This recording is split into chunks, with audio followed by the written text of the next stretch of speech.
Hello friends. 2021 का जो census है वो 2024 और 25 के लिए पोस्टपोन कर दिया गया by the government of India. इसके लिए एक कोरोना पैंडेमिक भी रीज़न है, जिसके कारण जो डेटा फैक्ट्स हैं उनको कैलकुलेट उनको कंपाइल करने में थोड़ी देरी हो रही है और पॉसिबिलिटी है कि 2024 का जो एंड होगा उस टाइम पे इसको जो है लॉन्च किया जाएगा। Now in this video we will focus on main aspects of census. Census है क्या, भारत के अंदर ये कब स्टार्ट हुआ, आज़ादी से पहले के जो इसका बैकग्राउंड है वो, प्लस आफ्टर इंडिपेंडेंस ऑल्सो कब से ये चला रहा है, और अब जो 2021 का जो सेंसस है इसमें दो चीज़ें आपको ज़रूर पता होनी चाहिए। एक तो ये 16th सेंसस है अगर हम ओवरऑल काउंट करते हैं। दूसरी चीज़, अगर इसको काउंट करते हैं सिंस इंडिपेंडेंस ओनली, मतलब आज़ादी के बाद, तो ये 8th सेंसस होगा। तो आपको ये दोनों एडिशन नंबर जो वो पता होने बहुत ज़रूरी हैं। आगे बढ़ते हैं।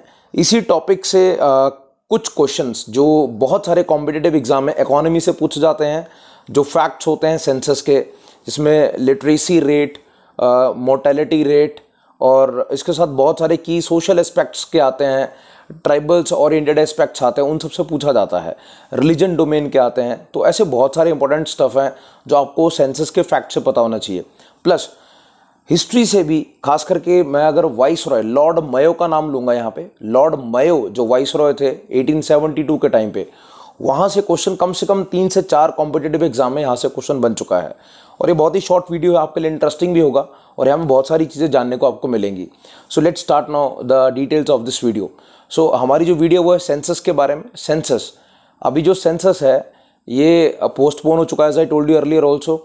सेंसस है क्या, पहली चीज़ तो सेंसस एक ऐसा प्रोसेस है जिसमें गवर्नमेंट ऑफ इंडिया की जो नोडल मिनिस्ट्री और उनका एक डिपार्टमेंट है, मिनिस्ट्री ऑफ होम अफेयर्स के अंदर RGCC जो है वो कैलकुलेट करता है और वो कंपाइल करता है data facts regarding the population और उनके जो कैरेक्टर्स हैं उनके बारे में। इनको सबको कैलकुलेट कंपाइल करके और एनालाइज करने के बाद फिर वो एक डिसेमिनेट करता है सोसाइटी के अंदर एक प्रूवन रिकॉर्ड कि कैसे भारत के अंदर जो इकोनॉमिक ग्रोथ है वो हो रही है या नहीं हो रही है, जो गवर्नमेंट की स्कीम्स हैं उनका बेनिफिट हुआ है या नहीं हुआ है, और इसके साथ साथ आने वाले टाइम पे फ्यूचर प्लान क्या होंगे। तो कहीं ना कहीं ये फ्यूचर डायरेक्शन भी देता है, एग्जिस्टिंग गवर्नमेंट की जो गवर्नमेंट स्कीम्स हैं उनको विंडिकेट भी करता है। सो ऐसे बहुत सारे एस्पेक्ट्स जो यहाँ से पता लगते ही हैं। सो ये है हमारे सेंसस के कुछ बेसिक अंडरस्टैंडिंग के जो कंसेप्ट हैं। आगे बढ़ते हैं हिस्टोरिकल डोमेन में। मैं आपको थोड़ा पीछे लेकर चलता हूँ एंशिएंट हिस्ट्री में।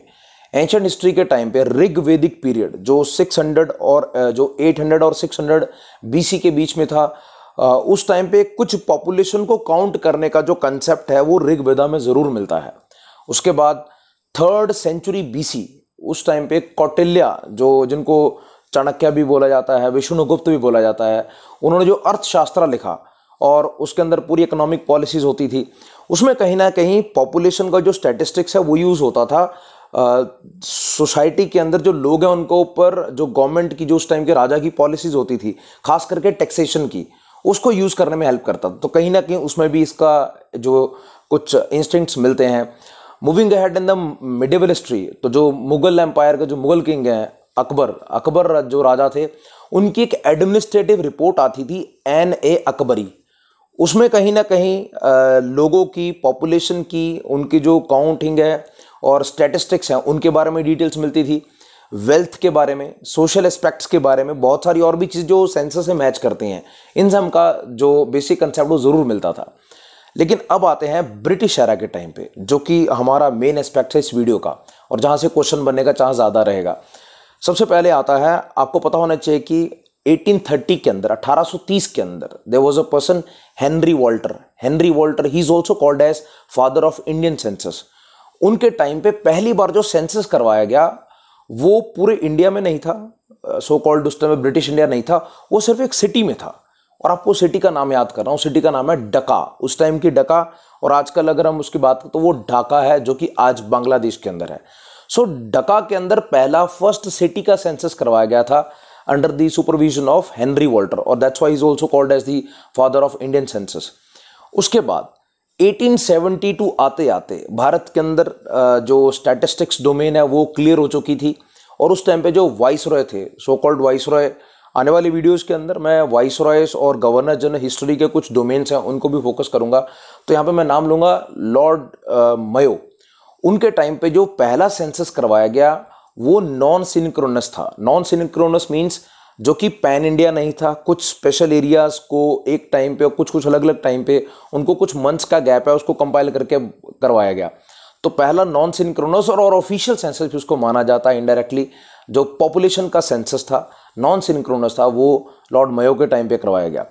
इसके बाद आता है 1881 के अंदर WC प्लॉडेन, उस टाइम के जो कमिश्नर थे सेंसस ओरिएंटेड ऑर्गेनाइजेशन के, उनके टाइम पे पहला सिंक्रोनस सेंसस करवाएगा। सिंक्रोनस मींस जो कि एक ही टाइम पे पूरी कंट्री के अलग अलग जो एरियाज है उनमें करवाया गया।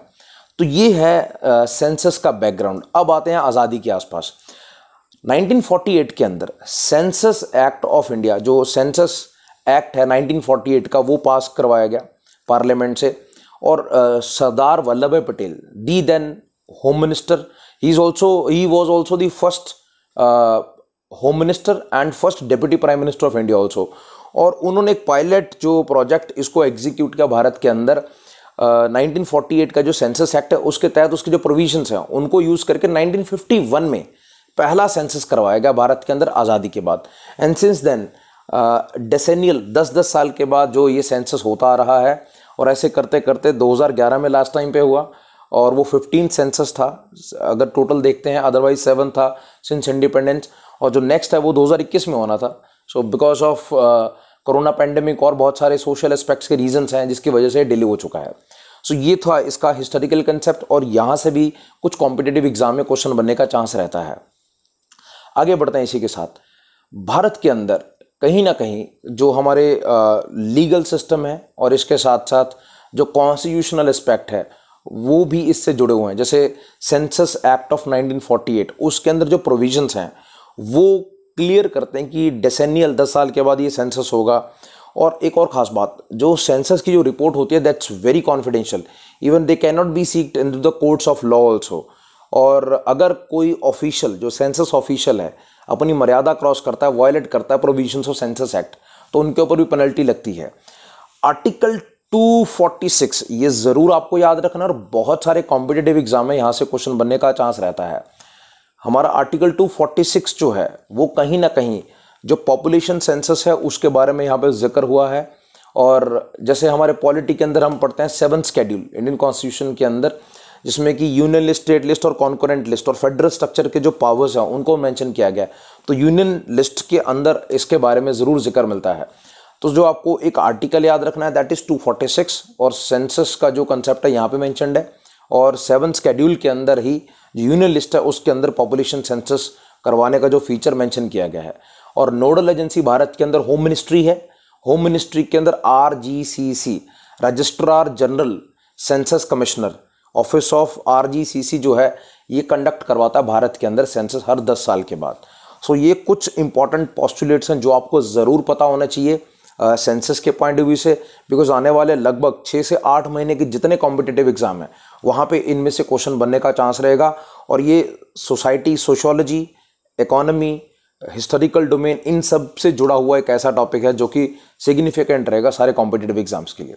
सो I hope this information will be very beneficial for you, and in future also similar aspects oriented जो वीडियोस हैं और क्रिस्प और शॉर्ट वीडियोस वो आपके लिए ज़रूर लेकर आएंगे।